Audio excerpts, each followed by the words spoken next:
성경에 보면, 그리고 기독교 인류의 역사를 보면 기독교에 엄청난 부흥의 사건들이 많이 있습니다.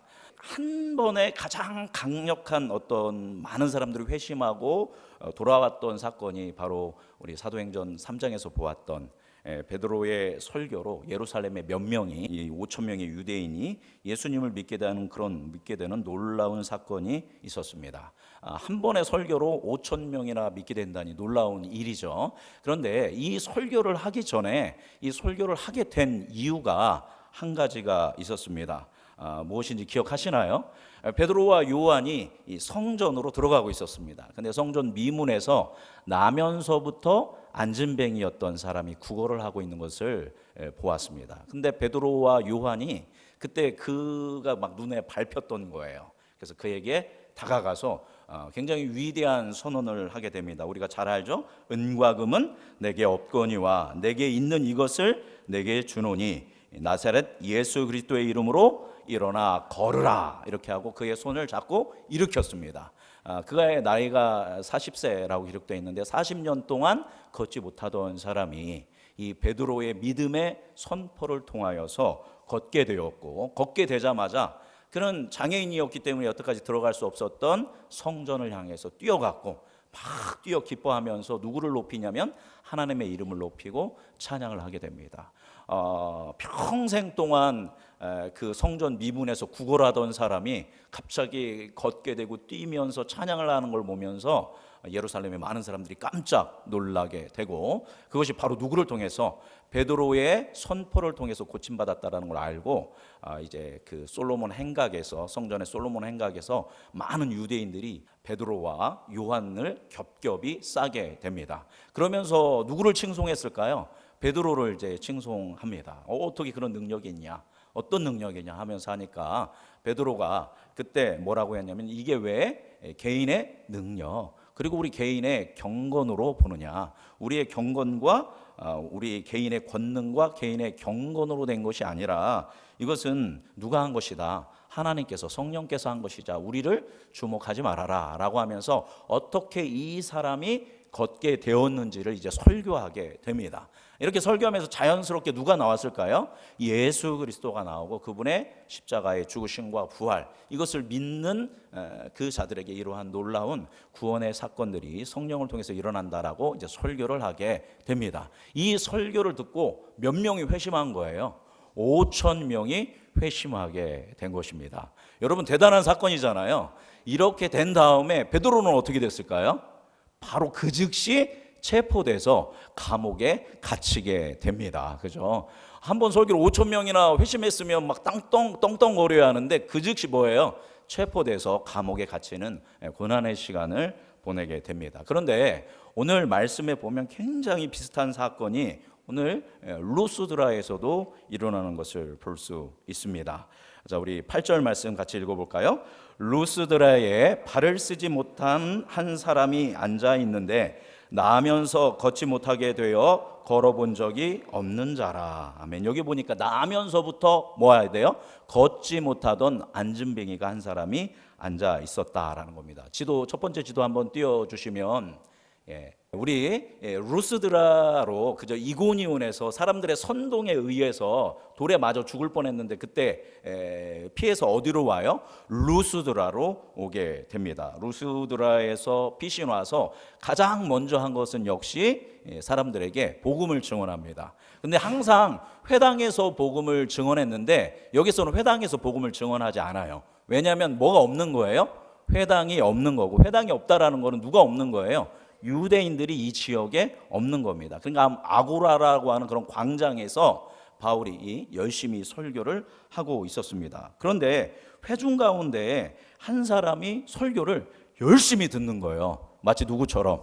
지금 여러분처럼, 그렇죠? 설교를 열심히 듣는 것이 이렇게 눈에 띄었습니다. 자세히 보니까 그 사람이 안진뱅이인 거죠. 안진뱅이인데 나중에 알고 보니까 이 사람은 나면서부터 걷지 못한 사람인 것을 알게 되죠. 그래서 바울이 열심히 설교를 듣는 그 사람을 향해서 어떻게 했을까요? 우리 9절, 10절 같이 읽어보겠습니다. 바울이 말하는 것을 듣거늘 그에게 있는 것을 보고 큰 소리로 이르되 내 발로 바로 일어서라 하니 그 사람이 일어나 걷는지라. 아멘. 바울이 그 사람을 뭐 했대요? 9절 보니까 주목했습니다. 주목해 보니까 구원받을 만한 믿음이 그에게 있는 게 보였죠. 설교 말씀을 열심히 경청했기 때문에 그에게 뭐가 있었어요? 믿음이 있었다라는 겁니다. 여러분, 여기 굉장히 중요한 얘기가 나왔습니다. 믿음은 뭐에서 나와요? 들음에서 납니다. 여태까지 복음을 들어보지 못했던 사람이 바울의 설교를 들으면서 그 안에 믿음이 생겼고, 내가 평생 동안 안진뱅이로 살았지만 예수를 믿으면 하나님께서 나를 뭐 하겠구나, 걷게 해주실겠구나라는 그런 믿음이 그 안에 생겼습니다. 여러분, 설교를 경청하시기 바랍니다. 설교를 잘 들어야 믿음이 생기고, 설교보다 더 중요한 게 있죠. 뭐를 읽어야 돼요? 성경 말씀을 여러분 붙들고 읽고, 읽는 것에서 끝나면 안 되고 묵상해야 합니다. 그러니까 묵상한다라는 건 뭐냐면 이거를 사탕을 녹여 먹듯이 말씀을 뭐 해야 돼요? 녹여서 먹어야 돼요. 그냥 성경을 읽는 거는 제가 보면 막 성경을 아작 깨물어서 그냥 팍 삼키고 끝나는 게 그냥 성경 읽는 겁니다. 물론 사탕 맛은 보겠죠, 그죠? 그러나 사탕의 진 면목을 보려면 뭐 해야 돼요? 천천히 녹여 먹고, 어떤 것들은 그 속에 들어가 보면 거기에 뭐 초콜릿도 있고 뭐도 있고 뭐 이런 겁니다. 그렇게 살살 녹여 먹어야 하고, 또 음식으로 비유한다면 잘근잘근, 그죠? 대충이 아니라 잘근잘근 씹어서 먹어야 합니다. 그렇게 말씀을 묵상하고 말씀을 내면화하고 또 설교 말씀에 우리가 청종할 때 우리에게 뭐가 생겨요? 깊은 믿음이, 그리고 아주 큰 믿음이 생길 줄 믿습니다. 그래서 내가 좀 더 큰 믿음을 가졌으면 좋겠어. 답은 쉽습니다. 말씀을 읽고 묵상하고 또 성경 말씀을 경청하고 그것을 삶으로 내가 살아갈 때 여러분께 하나님께서 큰 믿음을 허락하여 줄 믿습니다. 이 사람도 설교를 잘 듣다 보니까 뭐가 생겼어요? 믿음이 생겼습니다. 그래서 내가 성령의 역사로 선포해서 예수 그리스도의 이름으로 선포하면 저 사람이 뭐 할 수 있겠구나, 일어날 수 있겠구나라는 믿음이 누구에게도 생겼어요? 바울에게도 생겼습니다. 그래서 바울이 선포하기가 무섭게 10절 보니까 큰 소리로 일어나라 했더니 그 사람이 어떻게 됐대요? 일어나 걷게 되었습니다.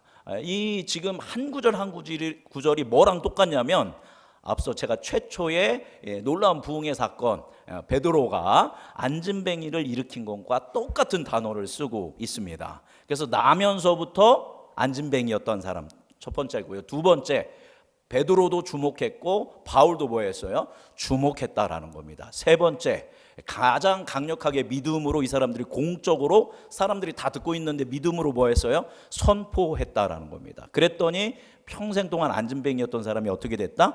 일어서는 역사가 일어났다는 것입니다. 뭔가 똑같은 단어까지 써서 베드로랑 바울을 이렇게 연결하는 것은 의도가 있어 보이죠.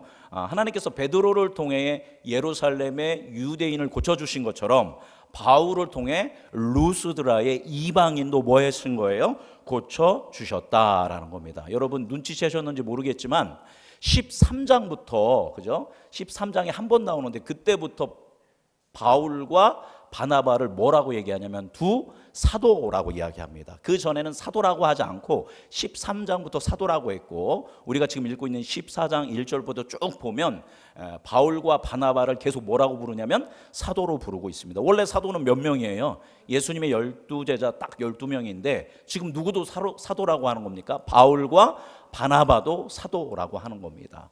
12사도가 유대인의 사도였다면 이 두 사도는 누구의 사도예요?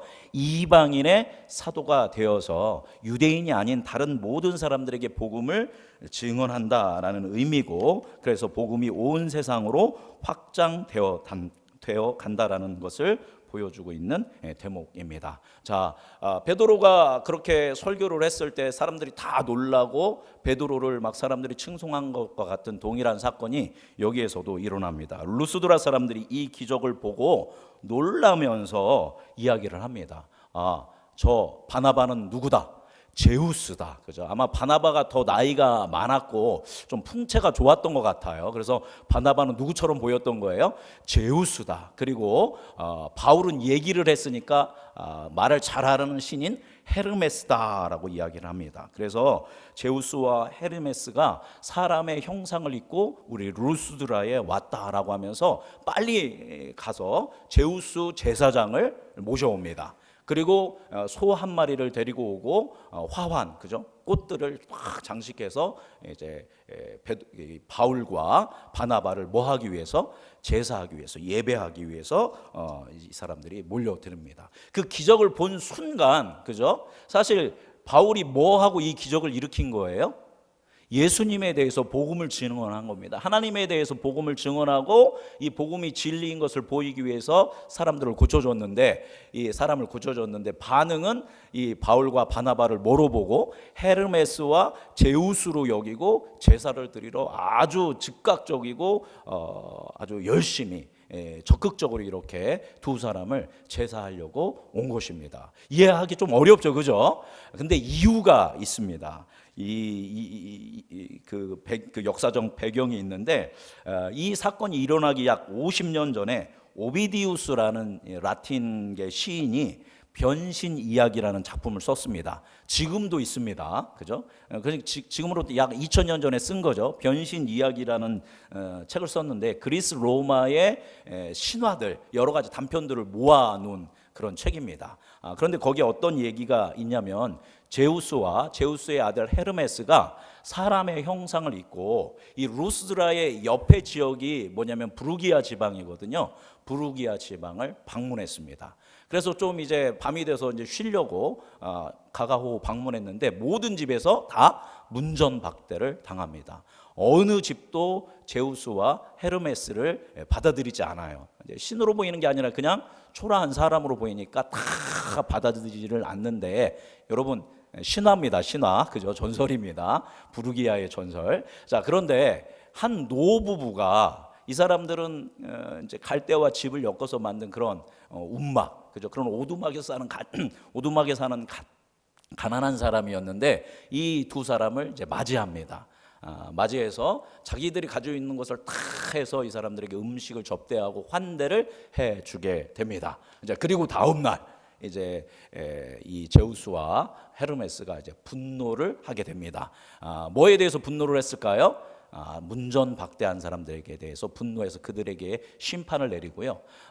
또 이 노부부에게는 이제 보상을 해줍니다. 그래서 그 움막 같던 집을 금으로 딱 해서 아름다운 집으로 만들어주면서 그것을 뭐로 만드냐면 제우스 신전으로 만듭니다. 제우스가 와서 잤으니까 제우스 신전으로 만들고 이 노부부를 이제 사제와 여사제로 세워주게 됩니다. 그리고 나머지 문전박대했던 부르기아 모든 사람들 어떻게 하냐면 홍수를 내려서 싹쓸이해서 다 심판을 하게 됩니다. 이것을 이제 오비디우스라는 사람이 변신 이야기라는 책에 썼습니다. 그 바로 옆 동네예요. 그리고 루스드라 사람들은 누구를 자기들의 수호신으로 믿었냐면 제우스를 수호신으로 믿었습니다. 그래서 루스드라에는 제우스 신전이 있었던 거예요. 그러니까 오비디우스가 얘기한 이것을 그 루스드라 사람들은 다 뭐 하고 있어요? 알고 있습니다. 알고 있는데 어떤 두 사람이 왔어요, 그죠? 제우스와 헤르메스도 두 사람이었잖아요. 이것처럼 바울과 바나바 두 사람이 왔는데, 오자마자 막 복음을 전하더니 이야기를 막 하더니 누구를 고쳐줬어요? 나면서부터 앉은뱅이를 고쳐준 겁니다. 그러니까 이전에 했던 얘기는 다 사라지고, 야, 그때 부르기아에 왔던 누가 왔다? 제우스와 헤르메스가 왔구나. 만약에 이거 맞이하지 않으면 이 사람들 뭐 돼요? 홍수로 심판을 받습니다. 두려움에 떨겠죠. 빨리빨리 제사장 모셔와 하고 소도 가져오고 화원도 가져오고 선물 공세를 하는 겁니다. 마치 누구처럼? 노부부처럼. 이렇게 선물 공세를 하면 뭐를 받을까요? 복을 받겠죠, 그죠? 금을 받겠죠. 그래서 막 적극적으로 제사장도 모셔오고 소도 가져오고 화원도 하면서 이 바울과 바나바에게 제사를 드리려고 했던 것입니다. 여러분, 이들이 제사 드리고 예배 드리려고 했던 동의는, 그죠? 이유는, 목적은 뭡니까? 제우스와 헤르메스를 자기들이 믿는 신을 사랑해서가 아니에요. 제대로 안 섬기면 뭐 받아요? 심판, 벌 받으니까 벌 받는 게 두려운 공포심으로 예배한 것이고, 또 열심히 내가 뭔가 드리면 뭐를 받아요? 또 금은 보호와 복을 받으니까 예배를 드리는 겁니다. 순수하게 순전하게 예배를 드리는 목적이 다 누구를 위해서 하는 거예요? 자기 자신의 욕망을 채우기 위해서, 이기적인 욕심을 채우기 위해서 이러한 예배를, 제사를 이들이 드리고 있는 것입니다. 바울과 바나바는 깜짝 놀랐죠. 본인들이 누구에 대해서 설교했는데, 창조주 하나님에 대해서 설교하고 우리의 유일한 구원자는 예수님밖에 없다고 설교를 했는데, 이 사람들이 처음에는 루가오니아 방언으로, 그 지역 방언으로 하니까 무슨 소리인지 알아듣지를 못했는데, 갑자기 제사장 오고 제사를 드리려고 하니까 이제 깜짝 놀라서 그들이 뭐를 합니까? 옷을 막 찢으면서 막 슬퍼하면서 왜 이런 일을 하느냐. 우리 15절 말씀 같이 읽어봅니다. 15절 말씀 시작. 이르되 여러분이여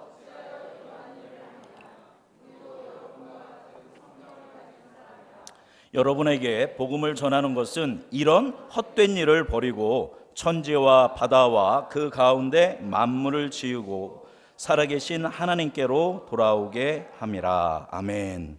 우리는 당신과 똑같은 뭐를 가진 사람이다? 성정을 가진 사람이다. 우리는 똑같은 사람입니다. 왜 이런 일을 합니까? 우리가 지금까지 이렇게 복음을 전하는 것은 지금 여러분이 하고 있는 이런 뭐를 하지 말라고, 헛된 일을 하지 말라고, 그리고 만물을 지으시고 살아계신 하나님께 돌아오라고 우리가 복음도 전하고 기적을 일으켰는데 어찌하여 이런 일을 합니까? 라고 하면서 이야기합니다. 그러면서 이제 창조주 하나님에 대해서 쭉 설교를 하게 됩니다. 자, 그래서 이제 우리가 믿을 분은 오직 창조주 하나님 유일신 한 분밖에 없다. 제우스, 헤르메스 이런 것들 신 아니다. 이런 것들은 뭐 한 것이다?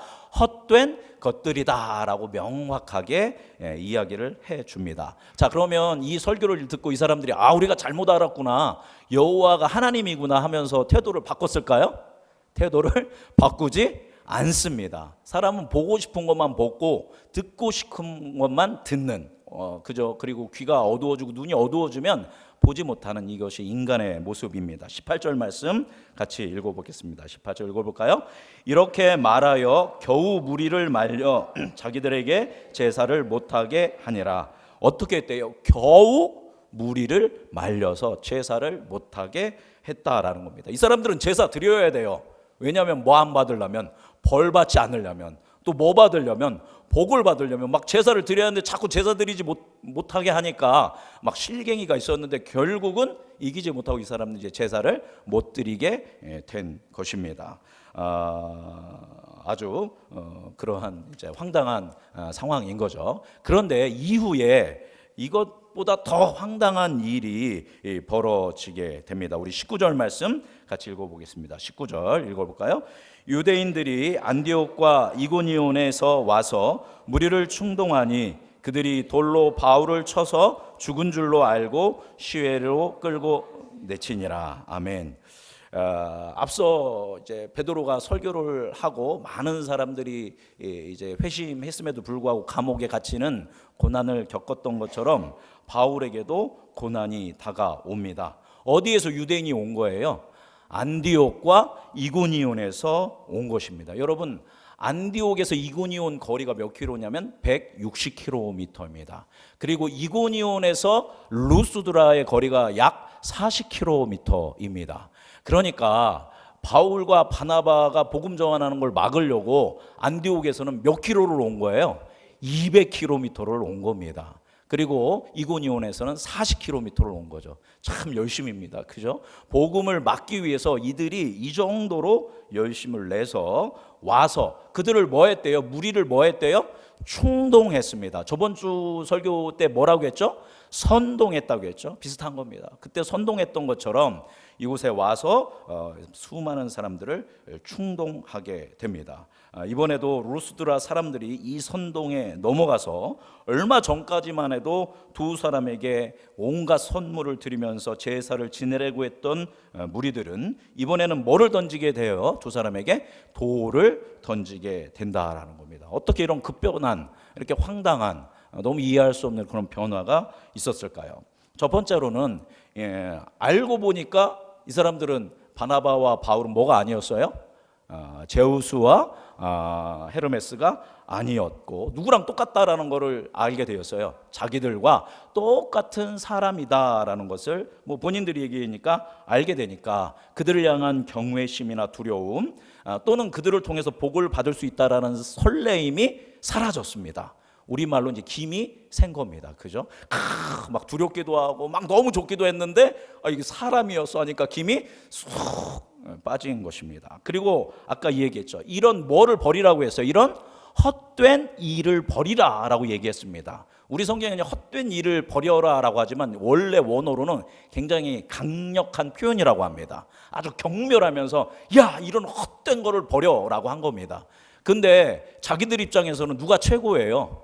제우스가 최고고 헤르메스가 최고인데 이런 헛된 일을 버리라고 생각해 보니까 신도 아니면서 이렇게 얘기하니까 자기들이 생각하기에는 신성모독이고 자기들을 무시한 것과 같은 그런 마음이 들었을 것입니다. 또한 앞서 얘기한 것처럼 자기들의 이기적인 목적을 기대했지만 두 사람이 그것을 채워주지 못하자 이들은 우리가 뭐 했구나 속았구나라는 생각에 몹시 마음이 불편했을 거예요. 그런데 때마침 누가 왔어요?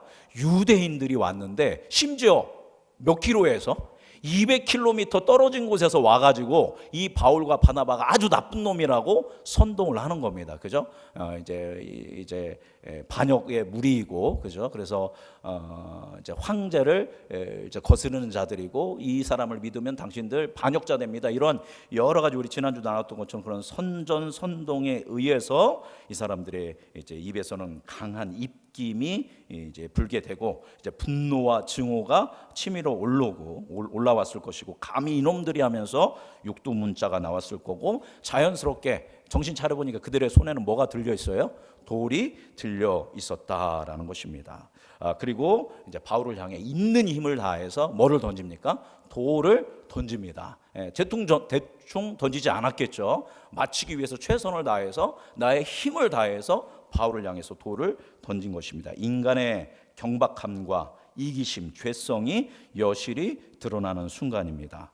그렇게 돌을 던졌을 때 바울은 계속 돌에 맞아서 결국은 죽은 것처럼 미동이 없자 이제 이 루스드라 사람들과 유대인들은 바울이 죽었다 생각해서 그 바울을 성 밖으로 끌어서 한 곳에 집어 던져 놓게 됩니다.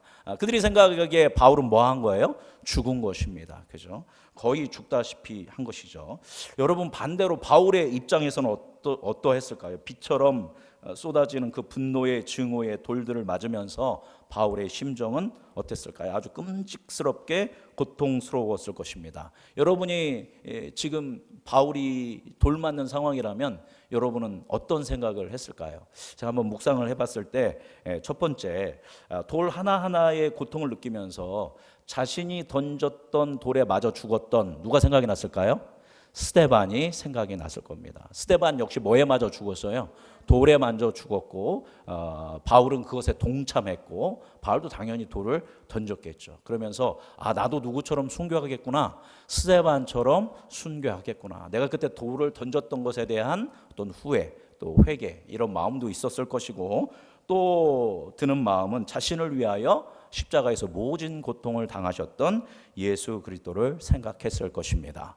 사람이었기 때문에 그렇게 돌에 맞으면서 이제 내가 죽겠구나라는 마음이 들면서 죽음에 대한 공포와 두려움도 있었을 것입니다. 그러나 그가 만난 부활하신 예수님을 기억하며 부활의 소망과 하나님 나라를 향한 소망을 품고 죽음과 공포와 두려움에 맞서면서 천성을 향하여 의연히 나아갔을 것입니다. 그리고 어느 순간 뭐를 잃었을까요? 돌을 계속 맞다가 결국 정신을 잃게 됩니다. 우리는 이 사건을 통해서 사단의 거센 저항을 볼 수 있습니다. 여러분 지금 바울과 바나바가 뭐를 하고 있죠? 제1차 전도 여행을 하고 있습니다. 최초의 선교 여행이라고 할 수 있는 이 전도 여행을 하고 있는데, 사탄과 어둠의 권세는 반드시 이 바울과 바나바의 전도 여행을 뭐로 만들어야 돼요? 실패하게 만들어야 합니다. 놔두었다가는 또 2차가 있고 3차가 있고 4차 전도 여행을 계속해서 세계를 복음화시킬 게 뻔하기 때문에 어떻게든 이들을 막으려고 했었던 것입니다. 먼저는 오늘 사건을 봤을 때는 지난 시간에는 선동이었지만, 이번 사건을 본다면 바울과 바나바로 하여금 하나님이 받으셔야 할 영광을 받아라 라고 하면서 그 영광을 취할 수 있는 기회를 제공합니다. 그냥 눈 딱 감고 사람들이 제우스와 헤르메스라고 할 때 받을 거 다 받고, 야 그런데 내 얘기 잘 들어봐, 사실 우린 바울과 헤르메스가 아니라 하나님을 증언하는 사람이야, 이렇게 할 수 있잖아요, 그죠? 그런데 그렇게 하는 순간 그 사람은 뭐 할까요? 오염되고 무너지기 시작한다라는 겁니다. 사람은 누구나 인정받고 싶어하고 칭송받고 싶어합니다. 이 사람의 심리를 꿰뚫어 보고 있는 사단의 이 공격에 바울과 바나바는 겸손함으로, 오직 영광은 누구만 받으신다? 하나님만 받으신다라는 마음을 가지고 이 겸손함으로 이 바른 믿음을 가지고 사단의 모든 시도를 물거품으로 만들어 버립니다. 여러분, 우리가 기억해야 할 것이, 성령 충만한 사람은, 진정으로 믿음이 좋은 사람은 뭐하다? 겸손하다라는 겁니다. 그리고 영광은 오직 누구에게 올려드린다? 하나님께 올려드린다라는 것입니다. 우리 음성중앙교회는 성령 충만한 교회인 줄 믿습니다. 왜냐하면 제가 재직회 때도 얘기했지만, 여러분 보이지 않는 곳에서 교회를 위해서 헌신하시는 분들이 꽤 있습니다. 와가지고 뭐를 하고 가시는 분, 뭘 하고 가시는 분, 뭘 하고 가시는 분, 뭘 하고 가시는 분, 또 뭐를 작정해서 뭐 하시는 분, 뭐 하시는 분, 다들 하시면서 그게 나타나고 드러나기를 원하지 않고 그냥 조용히 와서 하고 그냥 가시는 겁니다. 그죠? 이것이 바로 겸손함인 줄 믿습니다. 사람은 뭔가 교회에 헌신하고 뭔가 충성하면 뭐를 나타나고 싶어요? 나의 이름을 나타내고, 내가 이렇게 충성되다, 내가 이렇게 헌신한다, 이걸 나타내고 싶은 게 누구의 마음이에요? 사람의 마음입니다. 그걸 누가 틈타고 들어와요? 사단이 틈타고 들어옵니다. 영광은 누구만 받으셔야 하는데? 하나님만 받으셔야 하는데, 사단의 가장 큰 타겟은 누굴까요? 우리 교회에서. 제 생각에는 목사일 겁니다. 그죠? 그래서 목사가 얼마나 영광받기 좋아요. 목사님 그러면 제가 마치 뭐 된 것 마냥, 저는 아무것도 아니에요. 그죠? 이전에 얘기했죠. 선한 목자는 누구밖에 없어요? 예수님밖에 없습니다. 저는 뭐라고 했어요? 선한 목자가 부리는 개다. 그죠? 그래서 이제 양 흩어지지 않도록 개한테 휘 부르면 막 개가 양 이쪽으로 목자로 몰아오는 그런 개 정도, 이런 정도입니다. 우리 똑같습니다. 그죠? 이것과 같아요. 우리가 모두가 영광을 취할 게 아니라, 영광은 누구에게만? 하나님께만. 그러니까 내가 충성할 때, 목사로서, 장로로서, 권사로서, 집사로서, 청년으로서 주님을 위해서 내가 일을 할 때 사람을 볼 게 있다 없다? 없습니다. 인정 추구할 필요 없습니다. 하나님은 다 아시기 때문에 우리가 겸손히 주께 영광 올려드리는 이 바울과 바나바의 본을 따라서 사탄의 계략, 사탄의 어떤 이런 공격에 넘어지지 않는, 시험 들지 않는 여러분이 되기를 주님의 이름으로 축복합니다. 아주 사탄이 이걸 했다가 철저하게 패배했죠. 이 사람들이 목까지 찢었어요. 옷까지 찢으면서 막 슬퍼하면서 이렇게 하니까 이게 실패를 했습니다. 실패를 하니까 이번에는 뭐를 공격하는 거예요? 생명을 공격하는 겁니다. 멀리 200km 떨어져 있는 비시디아 안디옥, 그다음에 이고니온에서 사람을 불러와서 바울과 바나바를 이제 선동하고 혼동케 해서, 이 많은 그 이방인들 혼동케 해서 이제 돌을 던져서 생명을 위협함으로 말미암아서 이 복음의 전진을 막으려 했다라는 것입니다. 그러나 우리가 잘 알듯이 바울이 죽을 만큼 돌에 맞았습니다. 거의 죽음을 확인할 정도로 맞았습니다. 이 정도면 거의 죽을 것으로 판단하고 이 몸을 성 밖에 내 던진 거죠. 그러나 여러분, 유명한 말이 있는데요, 사명자는 뭐 하지 않는다? 죽지 않는다. 뭐를 감당할 때까지? 사명을 감당할 때까지 사명자는 죽지 않는다라는 겁니다. 사단은 거세게 저항하며 바울을 죽이려고 했지만 하나님은 바울의 숨을 유지시켜 주었습니다. 제자들이 바울의 시신을 수습하기 위해서 바울 주위에 몰려들었습니다. 이제 다 끝나고 나서 이제 모든 사람들이 바울은 뭐 했구나, 죽었구나 생각하고, 제자들도 죽었구나 생각하고 나중에 와서 바울을 둘러섭니다. 그때 놀라운 일이 일어나죠. 우리 20절 말씀 읽어보겠습니다. 제자들이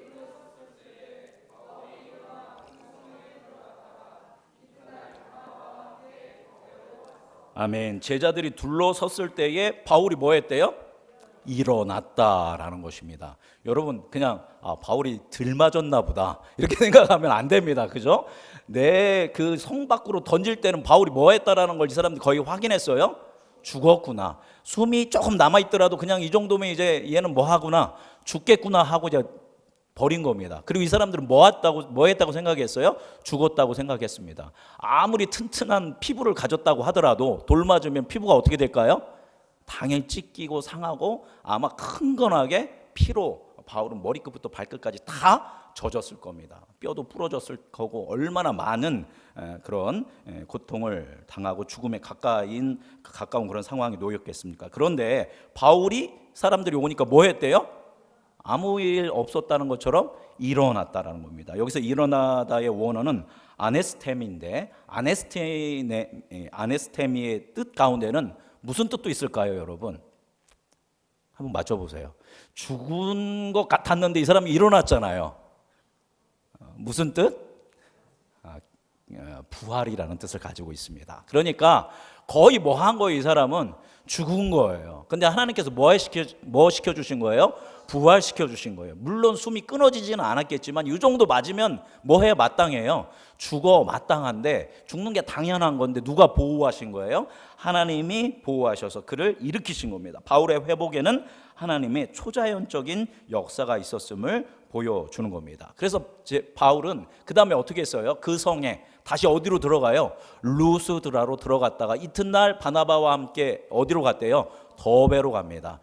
제가 자료를 찾아보니까 자료마다 천차만별인데 어떤 자료는 이 더베와 이 루스드라가 한 40km 내외다라고 하는 사람들도 있고 이제 현지인들은 100km 내외라고 합니다. 그렇게 돌에 맞아서 죽을 뻔했던 사람이 최소 40km에서 최대 몇 킬로를 100km를 걸어서 더베라는 곳으로 가게 됩니다. 여러분 바울은 더베로 가서 또 뭐를 했을까요? 바울은 한 가지밖에 없어요. 더베로 가서 또 뭐를 전해요? 예수 그리스도의 복음을 증언합니다. 우리가 살 길, 우리가 영원한 생명을 당신들이 가질 길은 누구밖에 없다. 예수 그리스도밖에 없다라고 증언하고 거기서 수많은 제자들을 얻게 됩니다. 예수 그리스도의 제자들이 거기에 세워지는 것입니다. 사단은 이 선교행을 막기 위해서 두 번째로는 뭐를 공격했어요? 생명을 공격했지만 그 사단의 두 번째 시도 역시 무효화된 것입니다. 말씀을 정리하도록 하겠습니다. 선동을 통해서 지난주 말씀 보았듯이 예수 그리스도의 복음의 전진, 하나님 나라의 확장을 막으려 했던 어둠의 권세는 이번에는 인정받고 싶어하고 칭송받고 싶어하는 영광을 추구하는 인간의 욕망의 첫 번째 덫과 또 생명을 위협하는 공포와 두려움의 공격을 감행했지만 바울과 바나바는 겸손함으로 오직 영광은 하나님께만 올려드리는 그 겸손한 믿음으로 또한 성령 하나님의 보호하심으로 말미암아 이 사탄의 모든 공격은 좌절되었다라는 것입니다. 그래서 결국 1차 전도여행의 마지막 지점인 더베까지 와서 복음을 끝까지 증언하고 많은 제자들을 세우게 되었다라는 것입니다. 그리고 그래서 이제 돌에 맞아 죽을 뻔한 도시가 어디라고 했죠? 루스드라입니다. 루스드라에서 아주 중요한 사람을 한 사람 얻게 됩니다. 이때 바로 누구를 얻게 되냐면 바울이 자칭 나의 아들과 같다. 그리고 나의 수제자. 정말 바울이 가장 사랑했던 수제자여 동역자인 디모데를 바로 여기서 돌에 맞았던 루스드라에서 얻게 됩니다. 이후에 2차 전도 여행 때에 이제 디모데는 바울과 함께 2차 전도 여행을 하면서 세계 선교 여행을 하게 됩니다. 그렇게 이 바울과 바나바는 하나님의 은총 가운데 성령님의 은혜 가운데 믿음 가운데 합력하여 선을 이루어가면서 뭐의 나라를 계속 확장해 나가냐면 하나님의 나라, 예수 그리스도를 통해서 이 땅의 정의와 이 땅의 사랑과 그걸 통한 평화와 생명의 공동체, 하나님의 나라를 세워가는 일을 계속적으로 해 나아가는 것을 볼 수 있습니다. 이 두 사람, 여태까지 우리 바울과 바나바가 1차 전도 여행을 했는데요. 그들이 받았던 대접은 뭡니까? 선동질에 박해와 학대를 당하면서 계속 여기서 피해서 절로 가고 저기서 피해가고 그랬던 거죠. 결국은 돌에 맞아 죽을 뻔하기도 했다라는 겁니다. 그러나 바울과 바나바에는 오직 한 가지 일념, 우리가 누구를 증언하겠다? 나의 구원자인 예수를 증언하겠다라는 일념으로 하나님 나라를 위하여 물러서지 않고 전진하였다라는 것입니다. 이 교회들에 쓴 갈라디아서의 6장 17절 보면 이런 말씀이 있습니다. 이후로는 누구든지 나를 괴롭게 하지 말라. 내 몸에 예수의 흔적을 지니고 있노라. 물론 여기서 예수의 흔적이라는 것은 어떤 믿음을 얘기하는 것도 있지만 우리가 더 깊게 묵상해 본다면 지금 이 편지를 어디에 쓴 거예요? 루스드라에 쓴 편지입니다. 루스드라가 갈라디아 교회니까요. 그러니까 바울의 몸에 뭐가 남았을까요? 흔적이 남았습니다. 뭐에 맞은 흔적? 돌에 맞은 흔적이 분명히 있었을 겁니다. 그래서 이런 흔적이 누구의 흔적이라고 그는 고백합니까?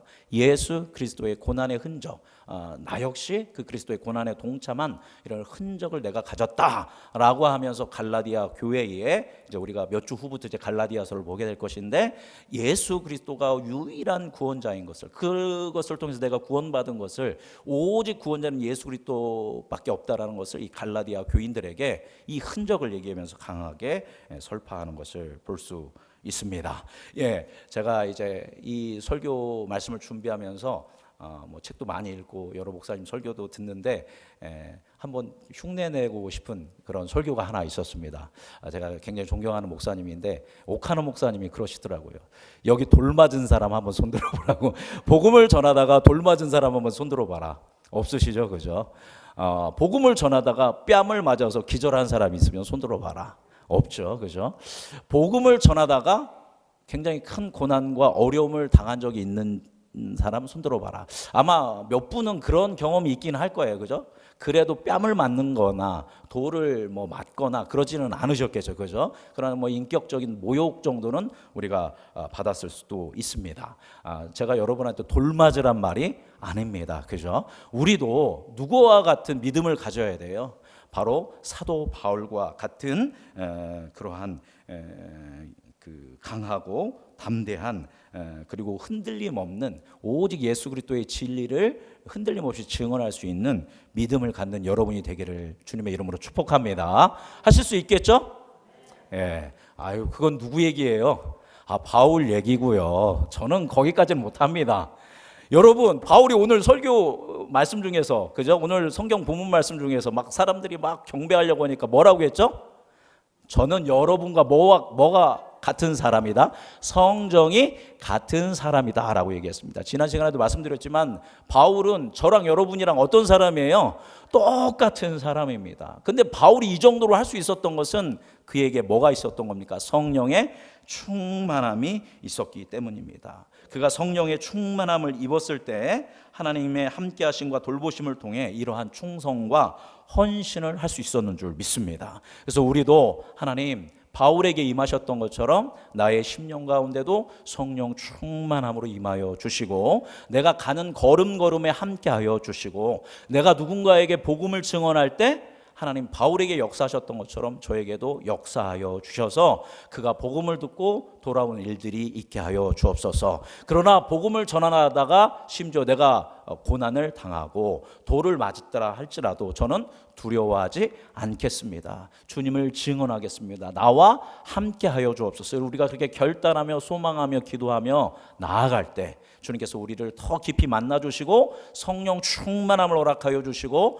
바울과 같이 하나님 나라를 확장하는 귀한 도구로 우리를 사용하여 주실 줄 믿습니다. 그 믿음으로 나아가는 우리 모든 음성중앙교회 성도님들 되시기를 주님의 이름으로 축복합니다. 기도하겠습니다. 살아계신 하나님 아버지,